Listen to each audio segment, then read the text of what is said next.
Hello friends, ഇന്നത്തെ റിവ്യൂയിലേക്ക് എല്ലാവർക്കും സ്വാഗതം. അങ്ങനെ എന്തായാലും ആ കുട്ടിയെക്കുറിച്ച് അന്വേഷിക്കാൻ, അതായത് ആർച്ചയെക്കുറിച്ച് അന്വേഷിക്കാൻ തന്നെ എല്ലാവരും തീരുമാനിക്കുകയാണ് കേട്ടോ.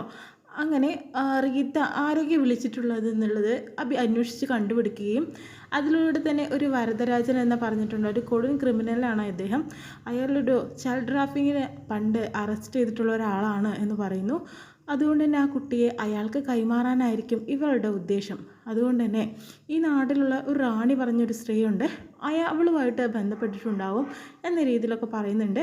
എന്നാൽ ഒരു കാര്യം ചെയ്യുക, റാണി എന്ന പേരിൽ ഞാൻ റീത്തയെ വിളിക്കാം, എന്നിട്ട് വരദരാജൻ പറഞ്ഞിട്ടാണ് ഞാൻ വിളിക്കുന്നതെന്നും ആ കുട്ടിയെ എനിക്ക് തന്നെ തരണമെന്നും പറയാം എന്ന രീതിയിൽ തന്നെ ശിവ ഫോൺ ചെയ്തിട്ട് ആ റീത്തയെ വിളിച്ച് സംസാരിക്കുന്നുണ്ട് കേട്ടോ.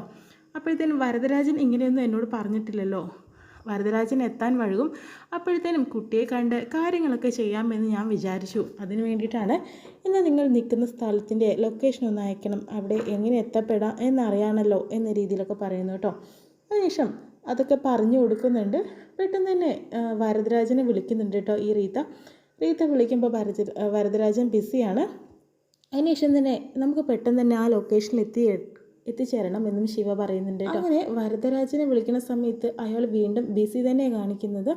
ആരാണാവോ ഈ വിളിച്ചത്? റീത്ത ആകെ കൺഫ്യൂഷനിലാണ്. കാരണം റാണി പറഞ്ഞിട്ടുള്ള ആ ഒരു സ്ത്രീ എവിടുത്തുകാരിയാണെന്നറിയില്ല. വരദരാജനോട് ഞാൻ ലൊക്കേഷൻ, അതായത് എവിടെ ഞാൻ നിൽക്കുന്നതെന്ന് പറഞ്ഞു കൊടുത്തിട്ടുമില്ല. എന്തോ ഒരു പ്രശ്നം അതിൻ്റെ ഉള്ളിലുണ്ട്, അത് കണ്ടുപിടിക്കണം. ഒന്നുമില്ലെങ്കിൽ ആ ഒരു കുട്ടിയെ അന്വേഷിച്ച് വേറെ ആരോ വരാനായിട്ട് പോകുന്നതെന്ന് റീത്തയ്ക്ക് ഒരു സംശയം കേട്ടോ.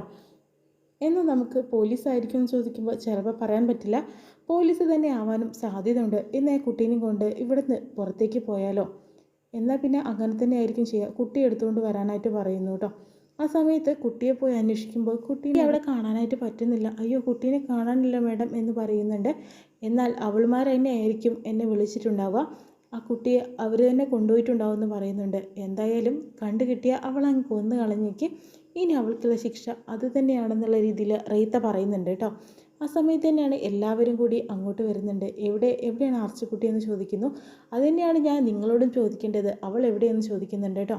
അപ്പോഴത്തേനും നീ ഞങ്ങളിൽ നിന്ന് ആ കുട്ടിയെ തട്ടിയെടുത്തു, പിന്നെ എന്തിങ്ങനെ സംസാരിക്കുന്നതെന്ന് ചോദിക്കുന്നുണ്ട്. നിനക്കിട്ട പണി ഞങ്ങൾ തരാം എന്ന് പറയുന്നുണ്ട്. അപ്പോൾ അബി എന്ത് ചെയ്യുന്നു, പെപ്പർ സ്പ്രേ എടുത്തിട്ട് മുഖത്തൊക്കെ അടിച്ച് എല്ലാ ആൾക്കാരെയും ഒരു വശത്താക്കുന്നുണ്ട് കേട്ടോ. ആ സമയത്ത് റീത്തയെ അങ്ങ് തല്ലി ശരിയാക്കുന്നുണ്ട്. എല്ലാവരും കൂടി നീ എന്ത് പണിയടി കാണിച്ചതെന്ന് പറഞ്ഞിട്ട് നല്ല ഇടി കൊടുക്കുന്നുണ്ട് കേട്ടോ. ആ സമയത്ത് വർഷയും നല്ല ഇടി വെച്ച് കൊടുക്കുന്നുണ്ട്. എൻ്റെ മോളെ നീ എന്ത് ചെയ്തടി, നീ എന്താ ഈ കാണിച്ചതെന്നൊക്കെ പറഞ്ഞിട്ട് പെട്ടെന്ന് തന്നെ അവളെ ശരിയാക്കുന്ന സമയത്ത് പെട്ടെന്ന് ഒരു കുഞ്ഞിൻ്റെ സൗണ്ട് അവിടെ നിന്ന് കേൾക്കുന്നുണ്ട് കേട്ടോ, ചേച്ചിന്ന് വിളിച്ചിട്ട്. അപ്പോൾ മറ്റാരും നല്ല ആർച്ചക്കുട്ടി തന്നെയാണ്. ആ പാവം മോള് ആ കുഞ്ഞു ബുദ്ധിയിൽ തന്നെ ആ കുട്ടി അവിടെ ഒളിച്ച് നിൽക്കുക കേട്ടോ നേരത്തെ ചെയ്തത്. അതിനുശേഷം തന്നെ മോൾ എങ്ങനെ രക്ഷപ്പെട്ടത് മോളെന്ന് ചോദിക്കുമ്പോഴത്തേനും ഞാൻ അവരെ കാണാതെ അവിടെ ഒളിച്ചു നിന്നു, അതുകൊണ്ടാണ് ഞാൻ രക്ഷപ്പെട്ടതെന്ന് പറയുന്നുണ്ട്. കുഞ്ഞു കുട്ടിയാണെങ്കിലും ഇവൾക്ക് നല്ല ബുദ്ധിയുണ്ടെന്ന് അഞ്ചു പറയുന്നുണ്ട് കേട്ടോ. ആ സമയത്ത് പിന്നെ റീത്തയെ നോക്കുന്ന സമയത്ത് റീത്തയെ അവിടെ കാണുന്നില്ല. അയ്യോ, അവൾ രക്ഷപ്പെട്ടല്ലോ, അവരുടെ കാര്യം പോലീസ് നോക്കിക്കോളെന്ന് ശിവ പറയുന്നുണ്ട്. അതിനുശേഷം വീട്ടിലേക്ക് പോകുമ്പോൾ ഫുഡൊന്നും കഴിക്കാൻ വയ്യ, നമുക്ക് തട്ടുകടയിൽ നിന്ന് ഫുഡ് കഴിക്കാം. അബി, തൻ്റെ തട്ടുകടയിൽ ആ ചുള്ളൻ ചെക്കനും ഉണ്ടാവുമല്ലോ എന്ന് പറയുന്നുണ്ട്. ഞാൻ അതിനെക്കുറിച്ചല്ല നിങ്ങളോട് സംസാരിച്ചേ. ഇനി അടുത്ത നീക്കം എങ്ങോട്ടാണ്? കുട്ടി ഓർഫനേജിൽ കൊടുക്കേണ്ട കാര്യം ഞാൻ ഉദ്ദേശിക്കുന്നത്. ഇതിനിറക്കി പുറപ്പെടുന്നതിന് മുന്നേ ഞാനൊരു വാക്ക് ചോദിച്ചിട്ടുണ്ടായിരുന്നു, കുട്ടി കിട്ടിയ ഉടനെ ഓർഫനേജിൽ കൊടുക്കണം എന്നുള്ളത്. അതെന്തായാലും നടന്നേ പറ്റുള്ളൂ എന്നുള്ള രീതിയിൽ തന്നെ കേട്ടോ അബി പറയുന്നത്. അപ്പോൾ വർഷയ്ക്ക് ആകെ വിഷമമുണ്ട് കേട്ടോ, കുട്ടിയെ പിരിഞ്ഞിരിക്കാൻ അവൾക്ക് വയ്യ. നാളെ തന്നെ സിസ്റ്റർമാർ വരും, താനിങ്ങനെ ധൃതി വെക്കില്ലേ എന്ന് പറയുന്നു. പിറ്റേ ദിവസം ആർച്ചമ്മയുടെ ബാഗൊക്കെ പാക്ക് ചെയ്യുന്നുണ്ട് വർഷ. അങ്ങനെ സിസ്റ്റർമാർ വരുന്നുണ്ട്. ഈ കുട്ടിയുടെ അച്ഛൻ്റെ പരോള് കഴിയുന്ന ദിവസം ഈ കുട്ടിയെ തിരിച്ചു കൊണ്ടുപോകണം. പിന്നെ ലീഗലായിട്ടുള്ള പേപ്പേഴ്സിലൊക്കെ ഒപ്പിട്ട് തരുകയും വേണം. അതിനുശേഷം തന്നെ ഈ കുട്ടിയുടെ അച്ഛൻ എന്നാണ് പുറത്തിറങ്ങുന്നതെന്ന് അതിൽ മെൻഷൻ ചെയ്യുകയും വേണമെന്ന് പറയുന്നു. പിന്നെ ഈ കുട്ടിയെ അവിടെ ആക്കി കഴിഞ്ഞാൽ ആരും അവളെ കാണാൻ വരാതിരിക്കരുത്, വരണം അവരെയും കൂട്ടുകാരെയൊക്കെ. തീർച്ചയായും ഇയാളുടെ അച്ഛൻ വരുന്നവരെ ഈ കുട്ടിയുടെ ഫുൾ റെസ്പോൺസിബിലിറ്റി ഞങ്ങളുടെ തലയിൽ തന്നെയാണെന്ന രീതിയിൽ പറയുന്നുണ്ട് കേട്ടോ വിവേക്. ഇതിനുശേഷം തന്നെ ആ കുട്ടിയും കൊണ്ട് വർഷ വരുന്നുണ്ട് കേട്ടോ. കുട്ടിയെ കൊണ്ടുപോകാനായിട്ട് സിസ്റ്റർമാർ വന്നിട്ടുണ്ട്, വേഗം കൊണ്ടുപോയോ എന്ന് പറയുന്നു. അങ്ങനെ കുട്ടീനെയും കൊണ്ട് വർഷ വരുന്നുണ്ട് കേട്ടോ. ആ മോളുടെ പേരെന്താണെന്നൊക്കെ സിസ്റ്റർമാർ ചോദിക്കുന്നുണ്ട്. ആർച്ചയാണെന്ന് പറയുന്നു. സുന്ദരി കുട്ടിയാണല്ലോ, മിടുക്കിയാണല്ലോ എന്ന് പറയുന്നുണ്ട്. അതിനുശേഷം കുട്ടിയെ കൊണ്ട് വേഗം പൊയ്ക്കോളെന്ന് അബി പറയുന്നുണ്ട്. അബിക്ക് ഭയങ്കര ധൃതിയാണ് കേട്ടോ, അതായത് കുറച്ച് നേരം കൂടി നിർത്തിയാൽ വർഷം ഒരിക്കലും കുഞ്ഞിനെ വിടില്ല എന്ന് അബിക്കറിയാം.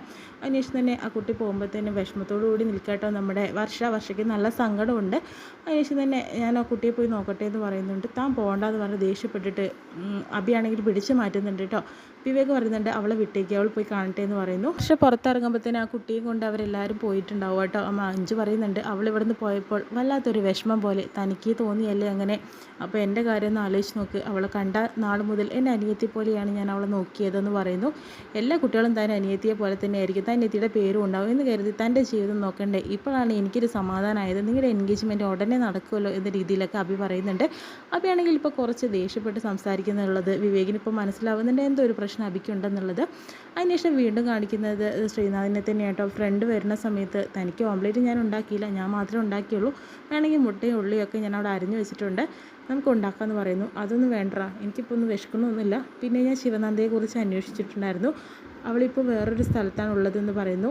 അമ്പനാട് വിക്രമിൻ്റെ മരുമകളാണ് അവൾ, അതായത് പെങ്ങളുടെ മകള്.